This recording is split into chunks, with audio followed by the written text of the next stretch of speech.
안녕하세요, 여러분. 오늘은 많은 투자자들이 궁금해하는 주제에 대해 이야기해 보려고 합니다. 바로 PER 10배 기업은 저평가인가? 라는 질문입니다. 주식 투자를 하다 보면 흔히 듣는 말이 있죠. PER 10배면 저평가야. PER이 낮은 주식을 사면 되라는 식의 조언들 말입니다. 하지만 정말 그럴까요? PER 10배라는 숫자만 보고 투자 결정을 내려도 될까요? 결론부터 말씀드리면 PER 10배가 무조건 저평가는 아닙니다. 오히려 함정에 빠질 수 있는 위험한 접근법일 수도 있어요. 왜 그런지, 그리고 PER을 어떻게 올바르게 해석해야 하는지 차근차근 알아보겠습니다. PER의 기본 개념부터 다시 살펴보기. 먼저 PER이 무엇인지 정확히 알아봅시다. PER은 프라이스 어닝 레이시오, 즉 주가 수익 비율입니다. 현재 주가를 주당 순이익으로 나눈 값이죠. 예를 들어 어떤 기업의 주가가 10만원이고 주당 순이익이 1만원이라면 PER은 10배가 됩니다. 이를 쉽게 해석하면 현재 주가로 주식을 샀을 때 투자 원금을 회수하는데 10년이 걸린다는 의미입니다.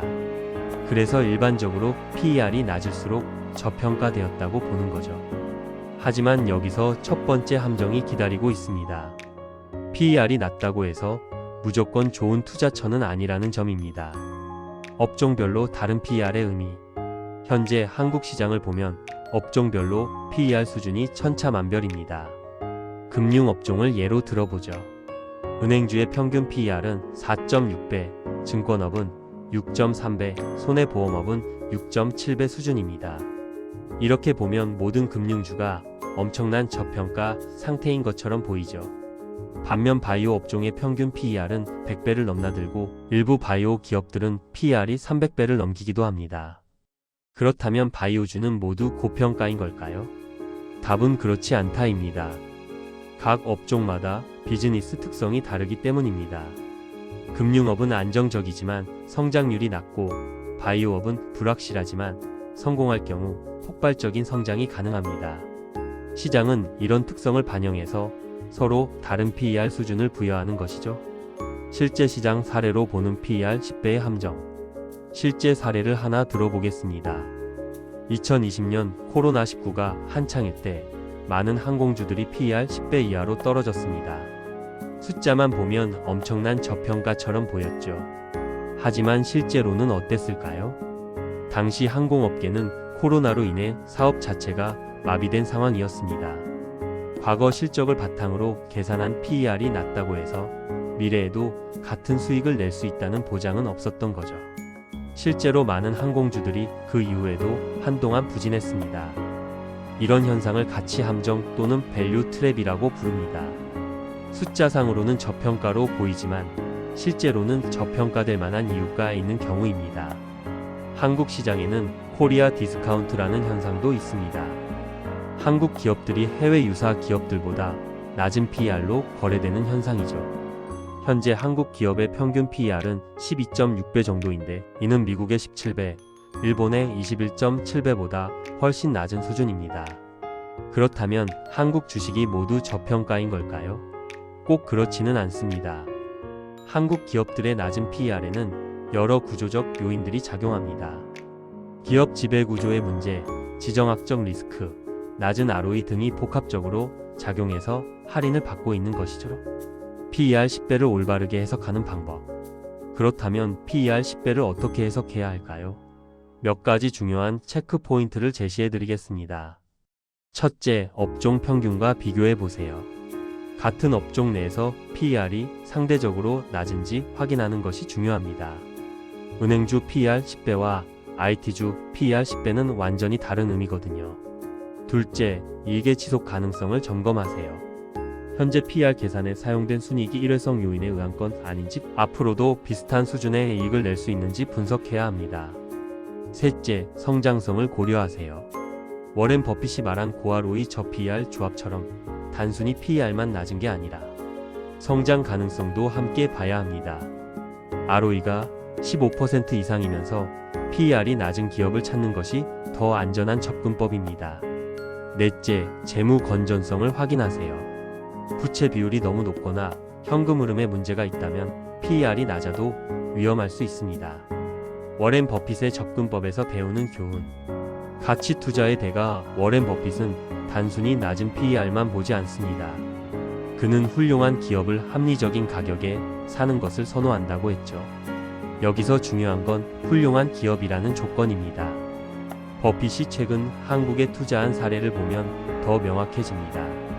그는 한국 5대 상사주에 투자했는데 이들의 PER은 당시 3-4배 수준이었습니다. 숫자만 보면 엄청난 저평가였죠. 하지만 버핏이 주목한 건 단순한 저PER이 아니라 안정적인 현금 흐름과 탄탄한 사업 구조였습니다. 성공하는 PER 투자 전략. 그렇다면 PER을 활용한 성공적인 투자 전략은 무엇일까요? 먼저 절대적인 PER 수치보다는 상대적 비교에 집중하세요. 같은 업종 내에서 또는 해당 기업의 과거 평균 PER과 비교해서 현재 수준이 어떤지 파악하는 것이 중요합니다. 다음으로 PER과 함께 다른 지표들도 종합적으로 고려하세요. PBR, ROE, 부채 비율, 현금 흐름 등을 함께 보면서 종합적인 판단을 내려야 합니다. 또한 미래 전망을 반영해서 생각해 보세요. 현재 PER이 높더라도 미래 이익 증가가 예상된다면 포워드 PER로 계산했을 때는 적정할 수 있습니다. 반대로 현재 PER이 낮더라도 미래 이익이 감소할 것으로 예상된다면 위험할 수 있고요. 실전 투자에서의 주의사항. 실전에서 PER 10배 기업에 투자할 때 주의해야 할 점들을 정리해 드리겠습니다. 첫째, 일회성 이익에 속지 마세요. 부동산 매각이나 투자 자산 처분 등으로 인한 일회성 이익이 포함된 경우 PER이 일시적으로 낮아질 수 있습니다. 둘째, 산업 전체의 사이클을 고려하세요. 호황기 막바지에 계산된 PER과 불황기 초기에 계산된 PER은 같은 숫자라도 의미가 다릅니다. 셋째, 경영진의 능력과 비전을 확인하세요. 아무리 숫자가 좋아도 경영진이 무능하거나 미래 비전이 부족하다면 장기적으로 좋은 투자가 되기 어렵습니다. 결론 PER 10배, 기회인가 함정인가? 결론적으로 PER 10배 자체는 투자의 출발점일 뿐입니다. 그 숫자 뒤에 숨겨진 진실을 파악하는 것이 더 중요하죠. 진정한 저평가 기업을 찾기 위해서는 PER뿐만 아니라 기업의 사업 모델, 경쟁력, 성장 가능성, 재무 건전성 등을 종합적으로 판단해야 합니다. 특히 한국 시장에서는 코리아 디스카운트라는 구조적 요인도 고려해야 하고요. 기억하세요. 투자에서 쉬운 답은 없습니다.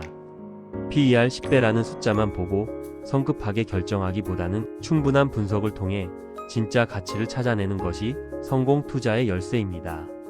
여러분도 앞으로 PER 10배 기업을 만나게 되면 오늘 말씀드린 체크 포인트들을 하나씩 점검해 보시기 바랍니다. 그래서 진짜 다이아몬드를 찾아내시길 바라겠습니다. 오늘 영상이 여러분의 투자에 도움이 되었다면 구독 버튼과 좋아요를 눌러주시고 알림 설정도 꼭 해주세요. 앞으로도 실전에 도움되는 투자 인사이트를 계속 전해드리겠습니다.